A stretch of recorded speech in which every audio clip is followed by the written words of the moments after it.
네, 별똥이 아빠입니다. 자, 정말 오랜만에 인사를 드리죠. 사실 저희 가족이 지금 좀 기러기 생활을 하고 있어요. 어, 어딘지 정확하게 말씀드리는 건 좀 그렇고 아무래도 떨어져 있는 시간이 거의 지금 2년 가까이 되거든요. 1년 반이 넘었으니까. 그러다 보니까 아무래도 좀 채널에 신경을 쓰는 건 사실상 포기를 하고 있었는데 오랜만에 이렇게 들어가 봤더니까 또 여전히 새로운 동화를 필요로 하시는 분들이 있다는 거를 잊고 있었던 거를 다시 한번 좀 깨달으면서 방법을 좀 찾아보려고 노력을 했습니다. 어, 일단은 현재 이번에 이제 첫 시도죠. 별똥이 엄마가 책을 이렇게 찍고 그리고 그 내용을 저한테 이렇게 보내주면 텍스트로 보내주거든요. 그러면 저는 마이크만 이곳에 가져와서 따로 이렇게 녹음을 해요. 그래서 나중에 클라우드에서 그 둘을 이제 섞어서 편집을 하기로 그 첫 번째 시도를 합니다. 자, 오랜만에 들려드리는 동화 작은 아씨들입니다. 미국 북부의 어느 마을에 마치씨 가족이 살고 있었어요. 그 집에는 얌전하고 듬직한 첫째 딸 매그, 용감하고 씩씩한 둘째 딸 조, 수줍음이 많은 셋째 딸 베스, 그리고 귀염둥이 막내딸 에이미가 있었죠. 네 자매는 항상 서로를 돕고 위로하며 행복하게 살고 있었어요. 어려운 사람들을 그냥 지나치지 못했던 마치 씨네는 늘 형편이 넉넉하지 못했어요. 더군다나 아버지가 전쟁터에 나가신 뒤로는 네 자매와 어머니만 살고 있었어요. 크리스마스를 며칠 앞둔 어느 날이었어요. 네 자매는 다가올 크리스마스에 대해 이야기하고 있었죠. 이번 크리스마스엔 우리가 돈을 모아 엄마에게 선물을 해드리면 어떨까? 아, 그거 괜찮은데? 역시 베스는 생각이 참 깊어. 네 자매는 엄마에게 깜짝 선물을 하기로 결정했어요. 크리스마스가 될 때까지 네 자매는 열심히 돈을 모았어요. 매그는 옆집 아이의 가정교사를 했고 조는 고모댁에 가서 심부름을 해주었죠. 몸이 약한 베스와 어린 에이미는 집안일을 돕거나 청소를 맡아 했어요. 네 자매는 엄마를 위해 즐거운 마음으로 일했어요. 드디어 크리스마스 날 아침에 눈을 뜬 네 자매는 침대맡에 놓여진 선물을 보고 깜짝 놀랐어요. 선물은 엄마가 직접 만든 예쁜 이야기책이었답니다. 엄마, 이번 크리스마스엔 선물을 기대 안 했었는데 정말 고맙습니다. 네 자매는 엄마를 꼭 안으며 기뻐했어요. 아침 식사 때 엄마가 말했어요. 얘들아, 저기 아랫마을에 먹을 것이 없어 굶주리고 있는 아이들이 있단다. 우리 음식을 그 아이들에게 갖다 주면 어떨까? 크리스마스 선물로 말이야. 네, 좋아요, 엄마. 네 자매는 흔쾌히 대답했어요. 저녁 때가 되어 식탁에 둘러앉은 네 자매는 정성껏 준비한 선물을 엄마께 드렸어요.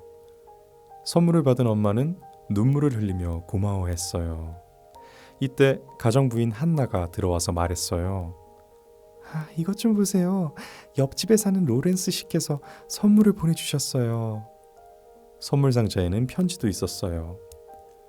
마치 부인, 댁의 자녀들이 오늘 아침에 어려운 사람들에게 음식을 가져다 주었다는 이야기를 들었습니다. 부디 부인의 네 자매들에게 크리스마스 선물을 하도록 허락해 주십시오. 로렌스 씨 덕분에 네 자매와 엄마는 즐거운 크리스마스를 보낼 수 있었어요. 며칠 뒤 매그와 조는 무도회에 초대를 받았어요. 조는 그곳에서 만난 로렌스 씨 손자인 로리와 친구가 되었어요.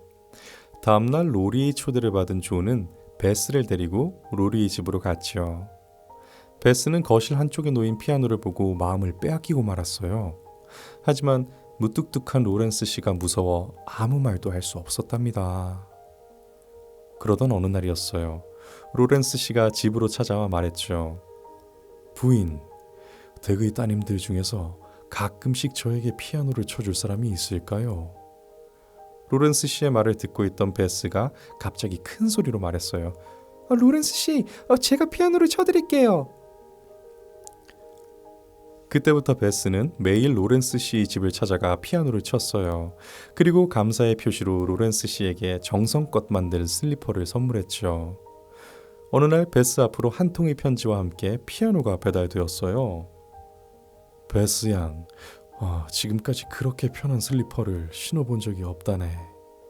내 딸이 쓰던 피아노를 선물로 주고 싶은데 부디 받아주길 바라네.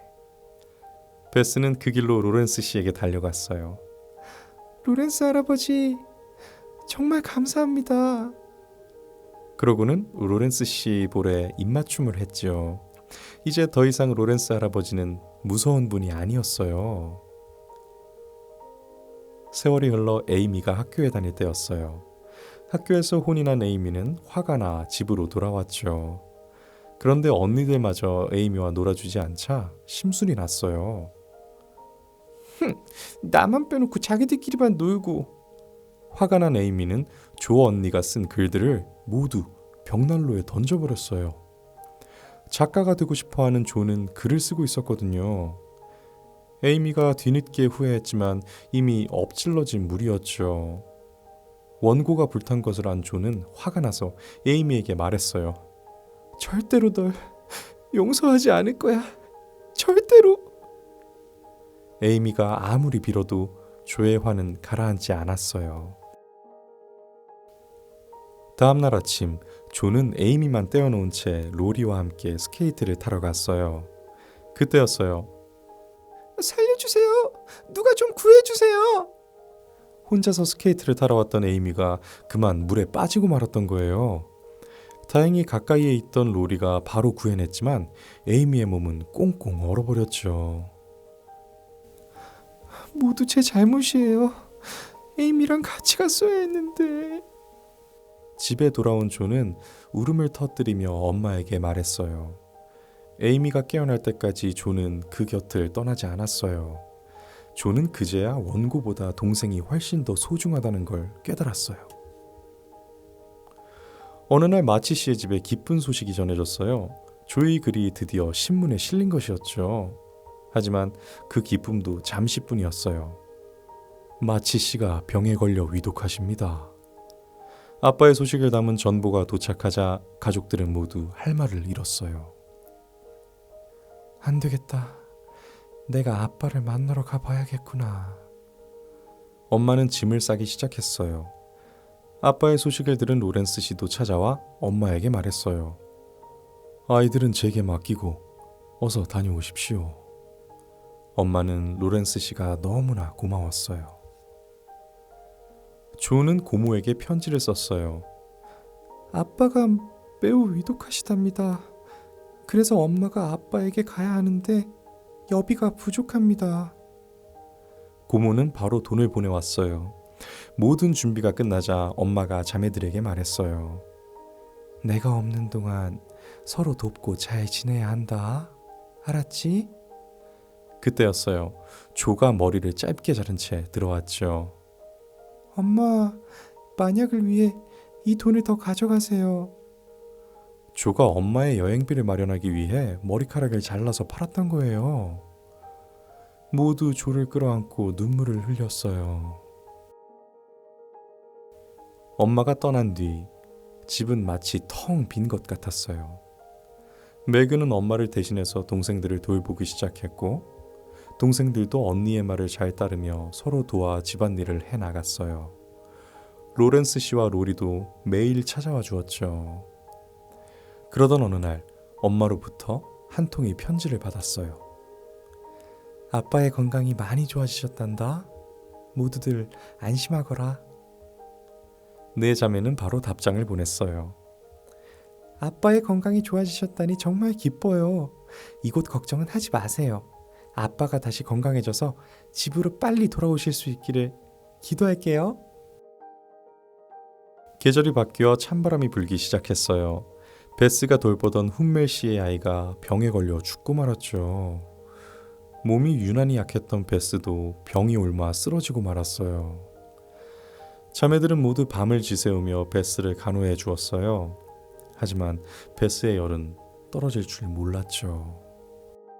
아무래도 엄마를 부르는 게 좋을 것 같구나. 의사 선생님의 말에 자매들은 크게 걱정했어요. 다행히 엄마가 돌아오자 베스의 열이 내리기 시작했어요. 또다시 크리스마스가 다가왔어요. 이번 크리스마스는 마치 씨 가족에게 아주 특별한 날이 되었죠. 왜냐하면 전쟁터에 계셨던 아빠가 가족들 품으로 돌아오셨거든요. 오랜만에 모인 마치 씨네 가족은 그 어느 때보다 행복한 크리스마스를 보내게 되었답니다. 자, 이야기가 이렇게 끝이 났습니다. 이거 오랜만에 읽으니까 쉽지 않네요. 그리고 제 목소리가 다시 낯설게 느껴져요. 녹음해보신 분들은 지금 제가 드리는 말씀에 공감을 좀 하실 것 같은데 왜 이렇게 낯설죠? 이따가 다 녹음된 파일을 한번 들어봐야 될 것 같은데 좀 걱정입니다. 많이 틀리기도 하고 그리고 목소리가 좀 정 같지 않다는 생각이 드네요. 이런 컨디션으로 동화를 들려드려도 괜찮을지 모르겠습니다. 뭐 노력이라고 생각해 주시고요. 보니까 이게 참 뭐 공교롭게도 오랜만에 고른 동화가 내용이 왠지 좀 제 얘기 같네요. 아빠가 여기선 전쟁 때문에 이렇게 따로 떨어져 지내는데 저도 사실 일 때문에 이렇게 우리 예쁜 별똥이와 별똥이 엄마와 이렇게 떨어져 지내고 있거든요. 주말 부부만큼도 못 되는 것 같아요. 참 많이 그립고 힘든 시기입니다. 이제 뭐 연말이면 다시 이렇게 이사를 할 텐데 그때까지가 참 힘들 것 같아요. 가족 생각이 참 많이 나는 요즘입니다. 아마 오랜만에 올라오니까 좀 약간 얼떨떨 하시는 분도 계실 것 같아요. 추석 때부터는 그 예전에 그런 얘기 한번 요청을 받은 적이 있거든요. 잘 때 그냥 틀어놓고 자고 싶다. 그래서 아예 한 1시간짜리 뭐 이렇게 좀 연속되게 만들어줄 수 없겠느냐 했는데 추석 때 편집해서 그걸 올리도록 하겠습니다. 구독자분들이 꽤 많이 늘었더라고요. 근데 여전히 주 시청자층은 구독을 하지 않으신 분들이 더 많던데 그냥 저 노력해서 다시 좀 꾸준히 올려볼 테니까 네, 구독해서 편하게 들어보세요. 네. 분명 도움이 될 만한 그런 아름다운 동화들 많이 준비해 놓을게요. 보니까 좀 감회가 새로운 게 예전에 이제 제가 별똥이가 이제 뱃속에 이제 막 생겼을 때 그래서 제 태담 겸해서 했을 때 그때 우리 태담 동기분들 우리 구독자분들은 그때는 되게 좀 뭐랄까 되게 익숙하고 되게 좀 낯익고 그렇게 느꼈거든요. 근데 제가 이렇게 운영을 안 하는 동안에 또 이렇게 새로 이렇게 태담으로 듣는다 뭐 이러신 분들을 보니까 되게 좀 한편으로 낯설기도 하면서 신기해요. 그러면서 좀 반성을 하게 되는 거 이렇게 계속 이거 필요한 분들이 계속 계시는데 뭐 여건을 핑계로 너무 조금 관심을 안 가졌던 게 아닌가 하는 생각도 드네요. 한번 노력은 해보겠습니다. 최대한 많이 좀 자주 이렇게 올려보도록 할게요. 아직 사놓은 책들이 산더미 같아서 읽을 건 많아요. 그리고 참 댓글들을 읽다 보니까 재밌는데 뭐 계속 해달라 했는데도 안 해준다 뭐 이런 댓글도 보이던데 그렇게 제가 있는 거죠. 좀 대리만족을 하시면 안 될까요? 제가 직접 읽고 있는데도 저한테도 이게 쉬운 일이 아니에요. 그러다 보니까 저는 읽기 힘들어하는 그런 아빠들에 대해서 10분 이해를 하는 편입니다. 여기 와서 들으세요. 좀 더 많은 책을 준비해 놓을게요. 자, 오늘 오랜만에 인사드렸죠. 118번째 동화 루이자 메이 올컷의 작은 아씨들이었습니다.